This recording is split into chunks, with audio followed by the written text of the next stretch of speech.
Olá pessoal, vocês que nos prestigiam com a sua audiência pela Web TV do Portal Amazônia e também pelo Amazonsat, que estão aí assistindo o Amazônia Interativa.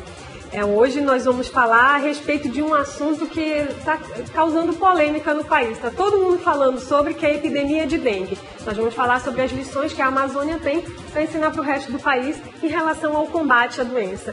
E para falar a respeito desse assunto, eu tenho a presença de dois especialistas, os Sérgios, Sérgio Gianizella e Sérgio Luiz. O Gianizella é diretor do Instituto de Ciências Biológicas da UFAM e o Sérgio Luiz é diretor-presidente do Instituto Leônidas e Maria Deane, também conhecido como Fiocruz Amazônia.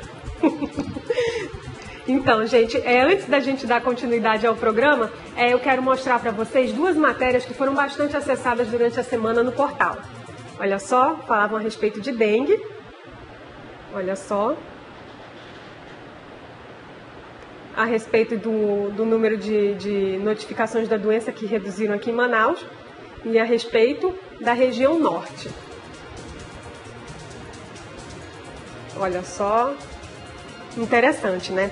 Voltando aqui para o nosso programa, eu começo perguntando aos nossos entrevistados que são especialistas em parasitologia, né, em entomologia, que eles entendem muito da proliferação de vetores, correto? Sim, correto. Olha aí, tá vendo? Estou aprendendo. Então, eu quero perguntar para vocês por que a dengue se prolifera tão fácil, assim, tão rápido? O que favorece essa proliferação da doença? Bom, na realidade, né, a dengue é um vírus que é transmitido pelos Aedes, por Aedes aegypti e Aedes albopictus, que são os principais transmissores desse vírus. Uhum. E esses mosquitos, eles estão dentro do nosso dia a dia, inseridos dentro da área urbana da cidade toda. Eles se criam com grande facilidade em ambientes de água parada, água limpa. E também outra coisa é que o vírus ele tem uma capacidade muito grande também de, estando no vetor, de infectar as pessoas através da picada do vetor, porque esse vetor Aedes aegypti albopictus, por justamente ele viver no ambiente urbano, mas junto das nossas casas e junto ao homem, ele infectado, ele tem uma capacidade de transmitir muito mais fácil, porque ele acaba favorecendo, né, o contato entre o homem e o vetor. Um outro aspecto também importante é que o vírus ele prefere algumas espécies de mosquito, né? Existe uma que a gente chama de especificidade. O que significa isso? O vírus da dengue ele prefere o Aedes aegypti, prefere o Aedes albopictus, porque dentro desses vetores eles conseguem se replicar lá dentro. E portanto, ele consegue se manter mais tempo no vetor e consegue, portanto, passar para os seres humanos. Mas uma coisa importante também que é interessante a gente abordar é o seguinte, que de onde vem a doença? Né? Na verdade, todas essas doenças que são arboviroses, que são vírus transmitidos por insetos, elas na verdade vêm de um ciclo silvestre. Esse ciclo silvestre que ocorria lá onde eles se desenvolveram, por exemplo, na África, na Ásia. Porque a dengue não é daqui. Porque né? A dengue não é daqui, a dengue é uma doença importada, a gente poderia dizer assim. Então ela se mantinha no ciclo silvestre. Esse ciclo silvestre normalmente era um mosquito, fazendo hematofagia, sugando sangue em mamíferos, né, silvestres. O ser humano então entra nesse ecossistema, passa a fazer parte do grupo de mamíferos, e a partir daí os seres humanos migram, viajam e trazem, né, no caso trouxeram para o Brasil esse vírus. Aí tivemos também a introdução das duas espécies de Aedes, né? O Aedes aegypti é o principal, mas nós temos o albopictus, e aí toda essa dinâmica se mantém. Na região amazônica, é claro que ia se manter, afinal de contas nós temos muita chuva, muito calor, e é um ambiente propício, né, para que se mantenha durante o ano todo aqui. Você falou uma coisa interessante, que a dengue é uma doença importada, né? E nós temos uma doença também importada, né, em circulação no Brasil atualmente, que é o chikungunya. Isso, é um né? outro vírus. Que também é transmitido pelo mesmo vetor. Exatamente, nós temos essa situação e o chikungunya não é diferente da dengue nesse caso, porque também ela ocorreu na África, depois se disseminou para a Ásia. E isso não é uma doença muito nova. Os primeiros registros de chikungunya são da década de 50 na África. e de lá ela veio se estabelecendo em vários países e acabou chegando no Brasil, de certa forma, recentemente. Mas a doença em si, a chikungunya em si, ela não está, ela não é uma doença, vamos dizer assim, desconhecida, né? Na África, na Europa ela é bastante conhecida e eles consideram que agora é uma reemergência da doença, né? Então ocorre que em determinados períodos eles explodem em número de casos. E chikungunya significa uma homenagem ao dialeto africano onde foi descoberto. Chikungunya, no dialeto dele, significa aquele que se dobra, aquele que se curva. Porque a doença ela é muito semelhante aos sintomas da doença, muito semelhante ao da dengue, só que ela é muito mais intensa. A pessoa chega realmente a se dobrar de tanta dor que ela sente. Por causa das articulações. Por causa das dores da artralgia, né? Da dor nas articulações, que é uma das principais formas dos sintomas. Então, ela fez o mesmo caminho, né? Se estabeleceu no Brasil. E, infelizmente, a gente vai ouvir muito falar ainda, né, de chikungunya aqui, tanto na região amazônica como no Brasil. Você quer completar, Sérgio? Não, e outro fator também que, sem dúvida nenhuma, que na linha da direção de por que a gente tem tantos casos, por que essa doença se fixa tanto na nossa região e na nossa cidade, também por causa um pouco além da ecologia humana também, sem dúvida nenhuma é a questão da cidade, da infraestrutura da cidade, né? Em áreas com falta de abastecimento de água não muito contínuo, leva a população a procurar os meios de armazenar água da melhor forma possível. Então, e isso criando então espaços e criadouros para esses insetos. Criadouros que às vezes são difíceis de combater também. Você não pode... são criadouros em que as pessoas armazenam águas das diversas formas possíveis, água das chuvas, quando a água entra em diversos galões de água, em diversos tonéis, e isso acaba favorecendo então a procriação, né? A facilidade de ter mais criadouros para o mosquito, associado também à questão do crescimento um pouco desordenado da cidade em muitas áreas. Isso fazendo com que fiquem muitas obras, muitas coisas inacabadas e favorecem toda essa complexidade. Né? Para completar o que ele está dizendo, é o que está acontecendo hoje, talvez, em São Paulo. Em São Paulo está havendo até, não sei se já foi provado isso cientificamente ou não, mas o fato é que lá está faltando água. Mas né? Já há comentários a respeito. E o pessoal, obviamente, vai fazer o quê? Vamos armazenar água. Então, talvez isso também esteja realmente contribuindo para essa epidemia que está acontecendo lá. Números absurdos que nós ouvimos muitos comentários, né, a respeito de que a falta d'água, né, as ações das pessoas, né, para poder guardar água, né, para poder armazenar água por conta da falta d'água foi o que favoreceu essa proliferação da dengue, né, ao aumento do número de casos lá. E o que a gente tem que entender também é que a dengue e a febre do chikungunya não existe vacina para essas doenças. Então, as doenças são única e exclusivamente combatidas através, sem dúvida nenhuma, do tratamento dos pacientes, mas principalmente com o controle vetorial. São as únicas medidas que se tem de controle para essas doenças. Na febre amarela nós temos vacina, né? Quer dizer, são doenças que são transmitidas por esses mosquitos também. A febre amarela nós temos vacina, chikungunya nós não temos vacina nem dengue. Então, tem que combater o vetor. Tá certo. Nós vamos já falar mais a respeito disso, mas antes eu quero mostrar para vocês uma entrevista que eu fiz com o diretor-presidente da Fundação de Vigilância em Saúde do Amazonas, o Bernardino Albuquerque, a respeito do combate à dengue no estado do Amazonas. Ele falou para a gente como é que funciona a circulação da doença aqui no nosso estado e mais algumas informações. E ainda tem um recadinho para vocês a respeito do combate à dengue. Vamos assistir. A história de dengue no Amazonas, realmente ela iniciou em 1998, quando nós tivemos a primeira epidemia essa que foi determinada pelo dengue 1. Em 2002, nós tivemos também uma situação de um surto epidêmico já determinado pelo dengue 2, né?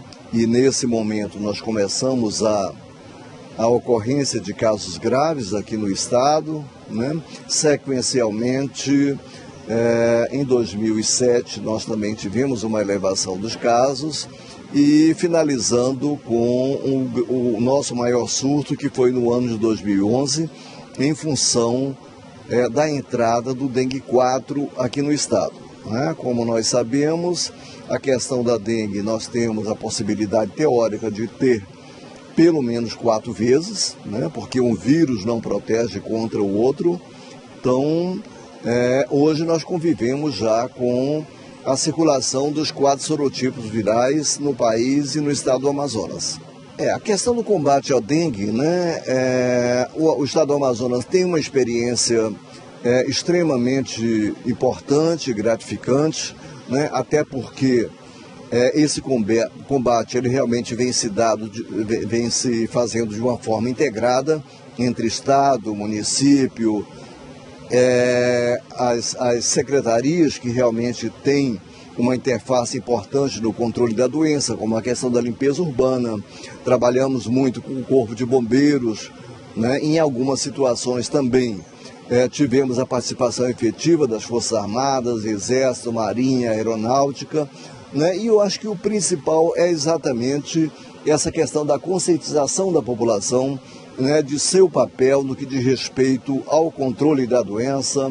E aí, hoje nós estamos com a campanha 10 minutos contra a dengue, que nada mais é de que você tirar 10 minutos uma vez por semana e exatamente fazer a vistoria na sua casa, na sua escola, no seu trabalho, verificar exatamente aqueles depósitos que acumulam água, procurar realmente eliminá-los, né, quando não for possível, acionar exatamente os órgãos de controle para que realmente se possa fazer uma eliminação efetiva e o controle efetivo também da população do mosquito, tanto na capital como no interior do estado. O estado do Amazonas também, em cima dessa experiência das doenças vetoriais, nós temos a questão da malária, né, que já tem realmente um controle um pouco diferenciado, né? Malária é uma doença que também se transmite por um vetor que tem outras características, né? E aí nós temos, por exemplo, a questão da borrifação interdomiciliar,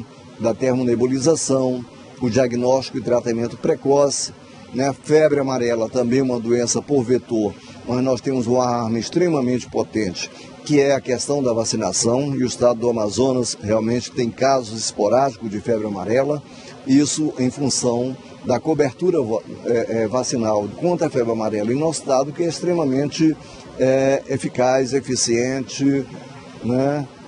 E isso realmente determina essa resistência da população na infecção pelo vírus da febre amarela.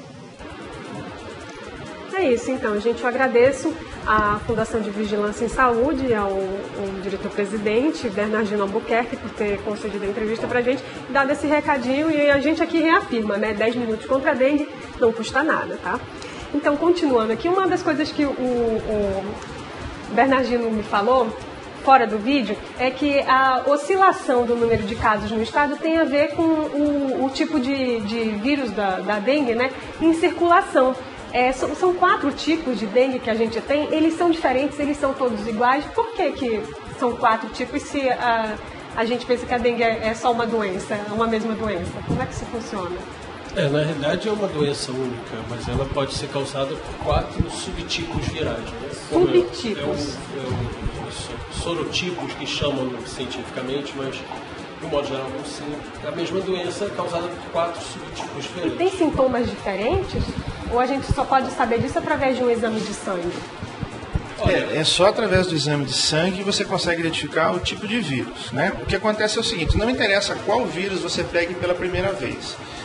Se é 1, 2, 3 ou 4. Né? A primeira vez que você pega a dengue, a tendência é ser benigna, ou seja, você vai sofrer com a doença, mas não há caso de mortalidade da doença. Né? Por isso que na década de 90, quando começou as epidemias de dengue no Brasil, mais ou menos forte, não tinha caso de mortalidade, era só caso da doença, a pessoa passava muito mal. Então, o que vai acontecer? A partir da segunda vez que você pega, portanto, se você pegou o tipo 1 agora, você vai pegar o tipo 2, 3 ou 4, aí esse quadro pode ir se agravando.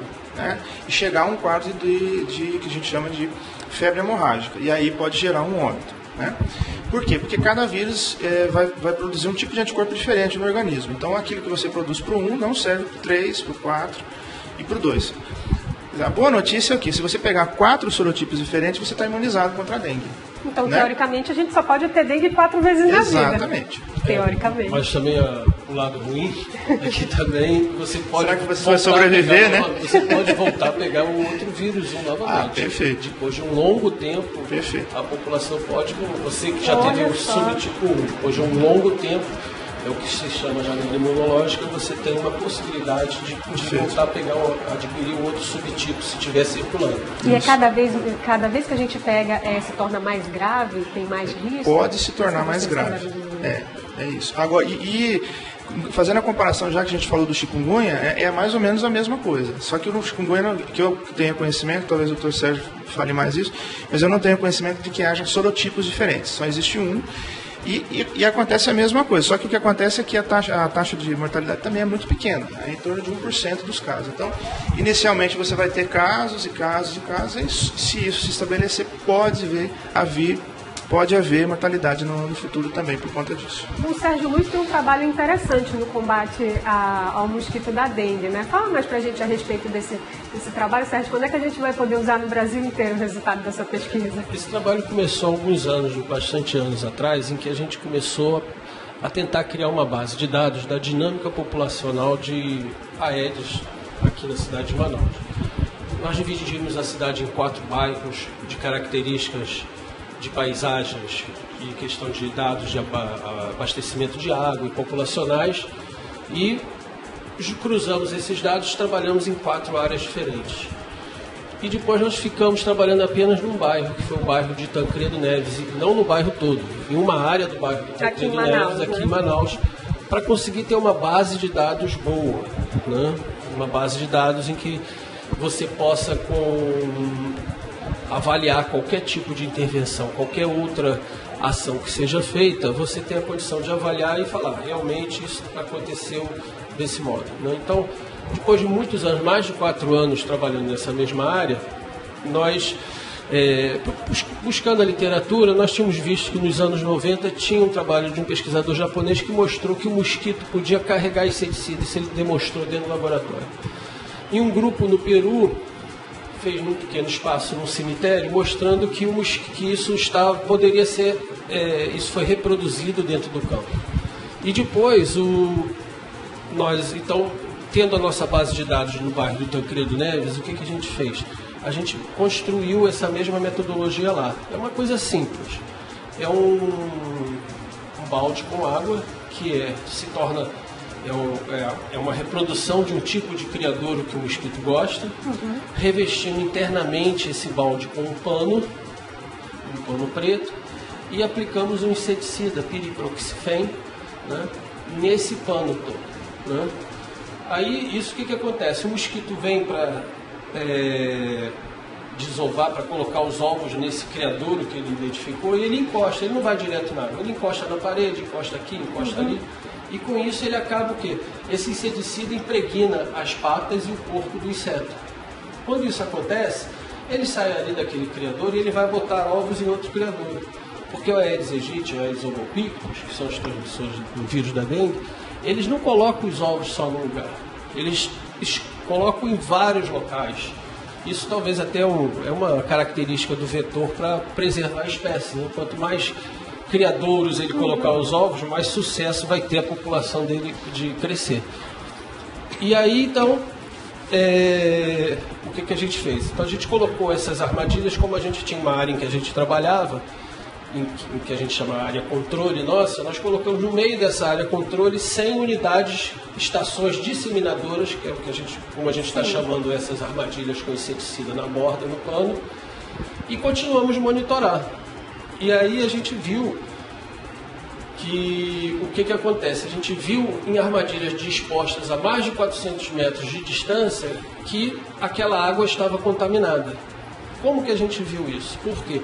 Porque trabalhando há 4 anos, por exemplo, a casa do seu José e a dona Maria, onde a gente colocava essa armadilha, a gente sabia que há 4 anos trabalhando lá, semanalmente, botando um pote com água, retirando, contando o número de larvas, deixando elas crescerem, vendo quantas nasciam.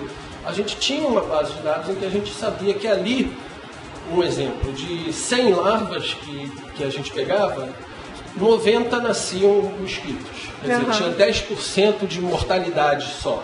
Entendi. A partir do momento em que a gente botou essas unidades disseminadoras e a gente continuou controlando, a casa do seu José e da Dona Maria, ao invés de morrerem 10 de 100, estavam morrendo 90.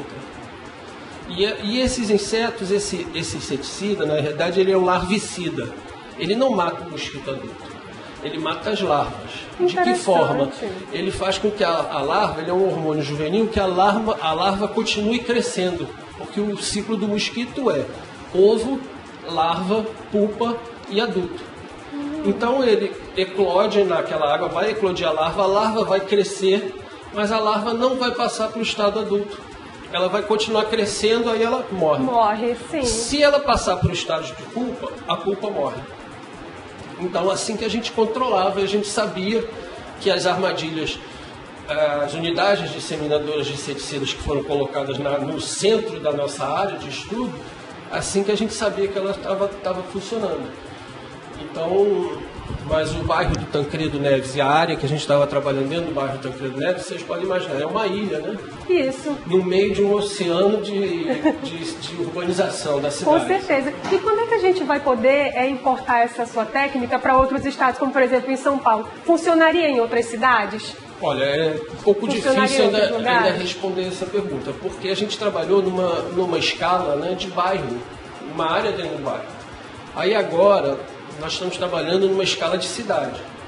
Nós fizemos a mesma coisa em Manacapuru. Ficamos 1 ano e meio em Manacapuru, colocando armadilhas em Manacapuru para saber a dinâmica, ou saber exatamente quantos mosquitos tem em diferentes épocas do ano, em diferentes condições de temperatura, em diferentes ambientes. Então nós ficamos 1 ano e meio fazendo o trabalho de formiguinha, de colocando e contando ovos, vendo quantos nascem. Entendi. E a gente, mês passado, nós distribuímos 1000 armadilhas disseminadoras de inseticida em toda a cidade. Interessante. E agora a gente está avaliando. Então, quer dizer, a gente mudou da escala de uma área dentro do bairro, agora para uma área de cidade, uma área maior. Então, a gente acredita que os resultados de Manacapuru, quando a gente tiver mais resultados para avaliar... Manacapuru que fica aqui no Amazonas, né? Alguns quilômetros de Manaus. 70 quilômetros de Manaus. 90 mil habitantes, né? E a gente acredita que nossos resultados de Manacapuru podem ajudar a gente a pensar em como isso seria uma operação nesse sentido em umas cidades maiores. Mas sempre lembrando, isso é uma ferramenta a mais no controle. Porque a melhor maneira é a prevenção. É uma ferramenta a mais. A gente tem que fazer os 10 minutos contra a gente tem que ter o trabalho das unidades, dos agentes de saúde, das instituições de controle do estado, do município, e tem que ter o trabalho da população. Justamente. O que a gente está tentando fazer é um reforço a mais a isso. Né? Inclusive, eu acho que a grande lição que a Amazônia tem para ensinar para as outras regiões, né, em relação ao combate à dengue, é justamente o trabalho integrado à conscientização, né? O programa já está terminando, mas eu vou pedir as considerações finais dos nossos convidados e quero que eles falem justamente a respeito disso, que como é que nós que aprendemos a conviver com essa doença, né, a gente já tem esse hábito, né, de se prevenir, de não deixar água acumulada, enfim, tomar essas medidas preventivas contra a proliferação do mosquito. Então, como ele acabou de falar, mesmo com a diminuição do registro de casos, tem que continuar esse trabalho, né, de manutenção desse trabalho, né, as pessoas têm que se conscientizar, mas ao mesmo tempo tem que fazer pesquisa a respeito disso. As pesquisas, infelizmente, elas demoram, são pesquisas que demoram anos, às vezes, para ter um resultado, mas elas têm que continuar, porque é assim que a gente vai conseguir, em conjunto, fazer o controle, né? E eu queria também aproveitar para dizer que é o seguinte, a dinâmica de transmissão, né, da dengue, ela é relativamente bem conhecida, né? As pessoas já têm consciência de que é um mosquito e tudo mais. E por conta disso, eu estou abrindo uma linha de pesquisa lá na universidade para trabalhar com um outro grupo de vetores que é extremamente desconhecido no Amazonas, que é o dos carrapatos. Os carrapatos, a gente tem encontrado carrapatos em animais silvestres. Os carrapatos também transmitem vírus, bactérias para os seres humanos e para animais. E o que a gente pretende fazer, por enquanto, é descobrir quais são essas espécies de carrapatos que ocorrem aqui, para quem sabe no futuro a gente possa estar fazendo também trabalhos no sentido de diagnosticar patógenos que eles transmitem, porque a gente sabe que aqui em Manaus tem muito carrapato também, muito associado a animais silvestres, e Manaus tem essa característica de ter muitos animais silvestres em convívio com a população, né?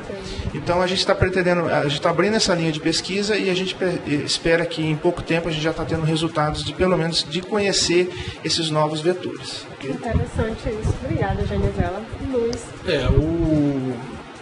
Na realidade a gente pode ver que em nenhuma parte do mundo, situação de controle de vetor ou de doenças, ela funciona de uma forma isolada. Então tem que ter um controle integrado junto com a educação ambiental e principalmente conscientização da população. O governo faz seu papel, tem seus programas, seus agentes que agem de maneira bem eficiente dentro das normativas. A população tem que se integrar mais à questão do controle do vetor, porque em lugar nenhum existe controle que não seja integrado, né? Então a gente acredita que esse inseticida, que é o larvicida que a gente usa na nossa armadilha, ele agora entrou no Brasil esse ano como o larvicida que está sendo usado em todo o Brasil. Por quê? Porque ele pode ser, inclusive, aplicado em locais, em águas de consumo, tanto humano como de animais, recomendado pela Organização Mundial de Saúde e tudo. Então a gente acredita que pode dar um grande avanço também nessa questão de tratar os criadouros, que são os criadouros mais difíceis de você tratar. Né?